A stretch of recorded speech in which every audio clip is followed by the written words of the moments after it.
Kita lanjut kembali diskusi pagi hari ini. Sudah bergabung bersama kami ada Bang Faldo. Saya langsung ke Bang Faldo. Bang Faldo, boleh tidak menyampaikan juga sebenarnya riak berbahaya yang disampaikan oleh Presiden Joko Widodo itu apa? Ke siapa ditujukan? Ya, kita tahu hari ini kan kita sedang memasuki tahun politik, Mas Bayu, Mbak Ratih, bahwa memang sebuah konsekuensinya banyak sekali hal-hal yang dianggap sebagai sesuatu yang ya menjadi perdebatan, menjadi asumsi, menjadi cocok logi gitu, sehingga apapun yang terjadi di tahun-tahun politik seperti ini pasti ada dikaitkan dengan politik. Nah, tentu berbicara tentang politik gitu ya, tentang tahun politik, kita tahu bahwa kita punya banyak tantangan ya, walaupun kemarin kita juga sama-sama mendengar beberapa statement dari Bapak Presiden, dari para pimpinan partai, menyatakan bahwa kita nggak sekali ini nih pemilu. Jadi memang kita tetap sama-sama menjaga Mas Bayu dan Mbak Ratih terkait bagaimana kita menghadapi pemilu yang tetap independen, jujur. Kita juga tidak ingin ada politik adu domba, politik pecah belah, karena kita sudah punya tantangan yang lebih baru, tantangan yang lebih berat ke depan, sehingga kami kira itu menjadi concern Bapak Presiden yang mungkin minggu lalu Pak Presiden bilang, saya mungkin untuk kepentingan bangsa dan negara, saya akan mencoba terlibat bersama masyarakat. Urusan partai politik adalah urusan pilpres, copres-capres beliau tidak ikut, tapi ketika calonnya sudah sampai di KPU, beliau akan bersama dengan masyarakat. Pak Presiden akan bersama dengan rakyat. Kira-kira gitu, Mas Bayu dan Mbak Ratih. Oke, tadi kalau apa yang disampaikan Bang Faldo, begitu saya belum dapat riak berbahaya yang dimaksud secara spesifik itu apa? Apakah tadi salah satunya politik adu domba? Dan apa yang ingin disampaikan sebenarnya oleh Presiden Joko Widodo? Kita kan tahu bahwa ketika pemilu kita udah menghadapi beberapa yang kemarin itu ada tantangan seperti politik adu domba, politik identitas, hal-hal yang membuat kita tidak nyaman lah dalam menjalankan pemilu gitu, Mas Bayu.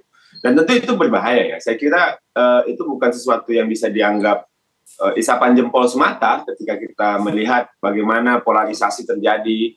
Dan kita tahu hari ini kita juga menghadapi banyak isu terkait demokrasi, banyak kritikan terhadap demokrasi, ada tren di dunia mengatakan terjadi democratic backsliding. Sementara kita sebagai negara dengan demokrasi yang sangat besar, yang cukup dihormati dari berbagai macam negara di dunia, tentu kita harus menjaga ini semua, Mas Bayu. Jadi ada tantangan yang di depan yang perlu dihadapi, ada pemilu yang akan datang, sehingga ya kita harus sama-sama menjaga, maksudnya Presiden ya begitu. Nah oleh karena itu, demi bangsa dan negara, Bapak Presiden mengatakan ya kita harus semuanya cawe-cawe dalam konteks yang positif ya, bukan konteks yang cawe-cawe dipotong dan banyak analisisnya ke sana kemari gitu. Bang Faldo, tadi kalau dari Bang Rey tanggapannya ini sebenarnya beberapa kategori untuk riak-riak yang mungkin bisa membahayakan. Yang pertama, penyelenggara pemilu tidak netral atau peserta pemilu ini yang juga tidak sabar dan lain sebagainya. Memang bentuk dari riak yang membahayakan? Termasuk pemerintah yang tidak netral. Termasuk pemerintah yang tidak netral. Bentuknya seperti apa sih? Apakah memang yang tadi Bang Rey menyatakan 3 itu juga termasuk di dalamnya? Ya, saya kira pasti kita sama-sama ya ingin menjaga netralitas ya. Tentu dalam hal ini kita mendorong lembaga-lembaga kepemiluan seperti KPU, Bawaslu, dan kami kira media, kami kira kelompok sipil, kita kira pengamat pemilu dari internasional itu bisa melihat juga bagaimana proses pemilu yang terjadi. Jadi apabila kita sama-sama mendorong terjadinya proses pemilu yang benar-benar jurdil, tentu KPU, Bawaslu bisa menjadi harapan kita, dan kita bisa melihat dari survei bahwa KPU dan Bawaslu termasuk lembaga yang memiliki kepercayaan publik yang tidak rendah. Jadi tentu untuk masalah netralitas ini itu adalah dengan cara kita mendorong lembaga kepemiluan itu bisa bekerja secara optimal. Terkait asumsi misalnya ada pemerintah yang tidak netral atau misalnya ada penjagalan sana-sini, ya itu biasa saja kami kira di dalam tahun politik seperti sekarang gitu. Tapi memang akan selalu kami berusaha jawab untuk memberikan bahwa nggak begitu sebenarnya gitu.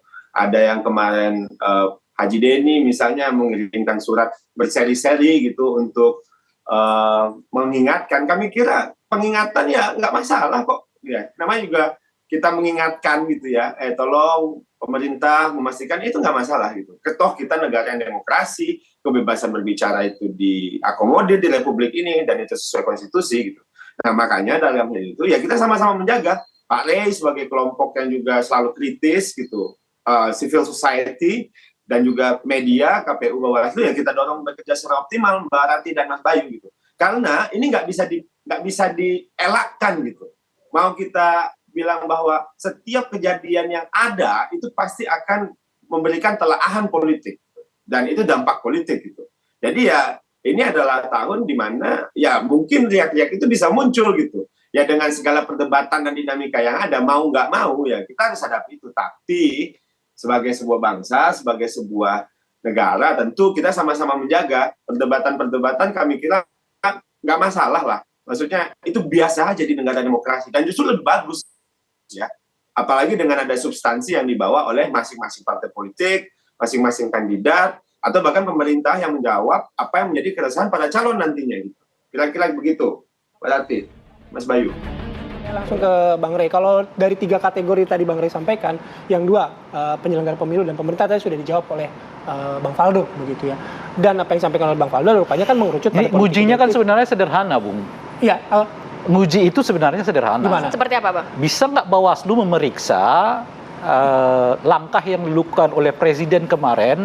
Satu, menghadiri rakernas salah satu partai. Itu rakernas loh ya.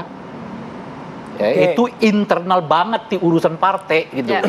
Satu. Bahkan seorang kader pun Bahkan itu rakernas, bahkan anggota biasa aja nggak ikut itu. Kan kira-kira gitu. Kalau rakernas kan, Pak Presidennya memang pimpinan partai, unsur pimpinan partai, kan bukan. Gitu. Yang kedua, dan itu dilakukan dari kerja kan.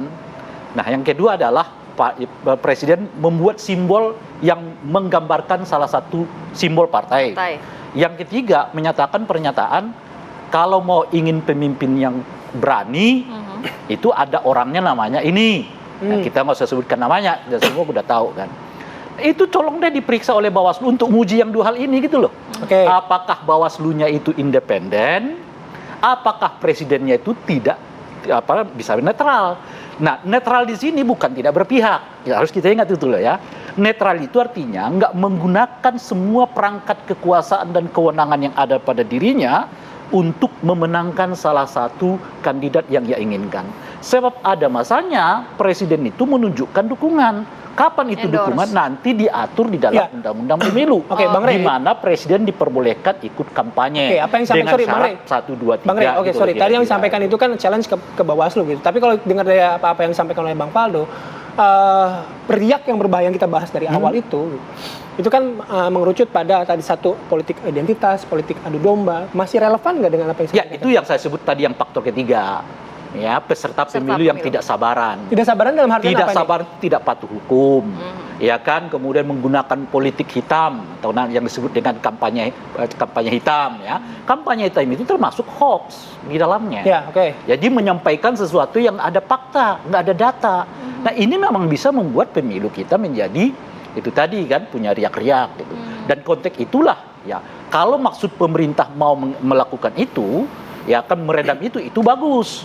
Tapi harus disertai juga dengan contoh bahwa pemerintahnya, dalam hal ini presidennya, juga taat aturan. Sebab presiden ikut terlibat mengkampanyekan seseorang itu ada waktunya. Tapi nggak mungkin Bapak Gitu. Presiden Joko Widodo mengeluarkan statement itu tidak ada maksud, dalam arti ditujukan ke siapa kalau Bang Rey melihat? Riak-riak gini. Iya. Itu yang saya nggak tahu. Oke. Cuman kalau mungkin Paldo mau memberi gambaran untuk terhadap bayangan saya ini bisa jadi gitu ya. Okay. Dugaan saya itu ada 2. Pertama yang disebut dengan riak-riak itu adalah masuknya kepentingan asing di dalam pelaksanaan pemilu okay. Yang kepentingan itu mungkin dianggap oleh presiden tidak berkesesuaian dengan tujuan apa yang sudah dicapai oleh Presiden setidaknya dalam 8 tahun terakhir ini. Tidak satu visi dan misi begitu Tidak, ya? ya artinya kan misalnya dengan mengubah berbagai ketentuan yang sudah dibuat Kepentingan oleh Presiden asing yang masuk melalui, melalui salah pemilu. satu Ya, capres atau gimana? Intinya sebetulnya kan di hasilnya, tapi Oke. kan di hasilnya itu kan harus melalui salah satu kandidat capres nih, Oh, oke. gitu loh kira-kira kan. Ya, ya. Nah itu mungkin yang disebut dengan Teriak-teriak gitu. teriak-teriak ya. Ah. Yang kedua tentu saja kemungkinan ya itu tadi karena ada unsur yang dianggap nggak akan sabaran menggunakan berbagai cara dalam konteks untuk memenangkan pemilu. Tapi kalau konteks kedua ini, itu yang saya sebutkan, itu bukan hanya mungkin dari luar, tapi itu bisa juga dari dalam gitu kira-kira. Oke. Nah, oleh karena itu tafsir atas aturan riak-riak itu dalam bacaan saya adalah tafsir pertama. Presiden mungkin melihat potensi masuknya kepentingan asing Intervensi di asing. dalam pelaksanaan Pilpres. pemilu kita ini, yang tentu saja melalui salah satu kandidat yang Capres. ada. Oke, Oke. langsung Bang Faldo. Saya kira Bang Rey pasti punya keresahan yang sama lah untuk memastikan pemilu ini berjalan dengan baik gitu. Tapi ya berbicara soal kehadiran Bapak Presiden di Rakernas Partai Politik, kami kira ini bukan sekali dua kali gitu.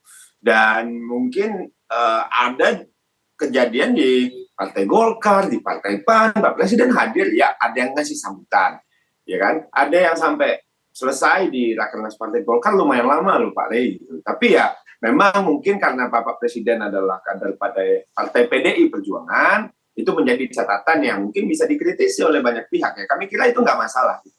Tapi yang jelas berbicara soal bagaimana kehadiran Presiden di acara-acara partai politik, ya beliau sebagai salah satu orang yang terlibat dalam politik, ya namanya kepala pemerintahan, nama kepala negara kan nggak mungkin itu lepas dari proses politik. Ya kami kira hal itu ya sering terjadi, bahkan kemarin di Perindo, sebelumnya bahkan di partai saya di PSI menang katanya kan, justru beliau yang memimpin yel-yel gitu. Ya, itu kan hal-hal yang pasti sering menjadi perhatian banyak orang gitu. Nah, namun yang jelas berbicara soal tantangan global, pasti banyak Pak Barati gitu. Kita tahu gitu, Presiden waktu berbicara soal di depan para pimpinan redaksi dan media, itu kan beliau berbicara soal kondisi geopolitik dan sebagainya. Tapi kalau seandainya pandangan Pak Rey bahwa ini adalah kepentingan luar dan sebagainya, saya kira sih tentu kita sama-sama menjaga itu semua gitu. Saya juga tidak bisa mengomentari bagaimana itu arahnya, tapi kami kira apa yang menjadi pelajaran dari pemilu-pemilu sebelumnya dengan berkembangnya teknologi, dengan berkembangnya media sosial, media baru, ancaman terhadap polarisasi, politik agama, politik identitas, tentu kita lelah dengan hal-hal gitu. Nah, tapi kalau seandainya ada dari luar negeri dan sebagainya tadi seperti apa yang diasumsikan oleh Pak Rey, kepentingan luar, kami kira kita sebuah bangsa perlu sama-sama memastikan itu bisa tetap kita jaga yang kita punya kepentingan bangsa kita ini gitu. Karena ya tentu itu sebuah hal yang mungkin bisa jadi berbeda dengan apa yang diinginkan. Tapi saya kira apa yang menjadi concern Pak Rey terkait peserta pemilu yang tidak sabaran gitu ya. Ya sebenarnya kalau kita bicara Mas Bay dan Barati, belum ada sih yang udah fix jadi peserta Pak Rey. Semuanya belum punya wakil ini gitu. Nah, tapi kan ada yang sudah declare Pak Ganjar, ada Pak Prabowo, ada Pak Anies gitu kan. Kan belum ada yang punya wakil. Ya kan? Tapi yang teriak memang ada satu tuh dari antara tiga itu. Nah, saya nggak tahu tuh, mungkin bisa ditanya ke situ tuh. Kenapa gitu loh? Kayaknya rusuh banget gitu loh. Ya udah kerja aja gitu untuk pemenangan pemilu sehingga ya tidak cerita begal lah, cerita hak angket lah, macam-macam lah. Hebat gitu. Tapi ya senang aja kita gitu. Kalau kan kita negara demokrasi, bebas. Kira-kira begitu. Baik, Oke. Mas Faldo. Baik Bang Faldo. Oke, terima kasih waktunya. Nanti kalau siapa satu dari 3 calon itu nanti kita diskusi lainnya. Saya undang lagi Bang Faldo ya. Terima kasih banyak Bang Faldo. Tadi alarmnya Bang Faldo soalnya udah nyala juga kan ada kegiatan. Oke, thank you Bang Rey Bang juga Faldo. terima kasih Bang Rey banyak juga terima kasih ya. sudah hadir pagi hari ini. Sehat selalu.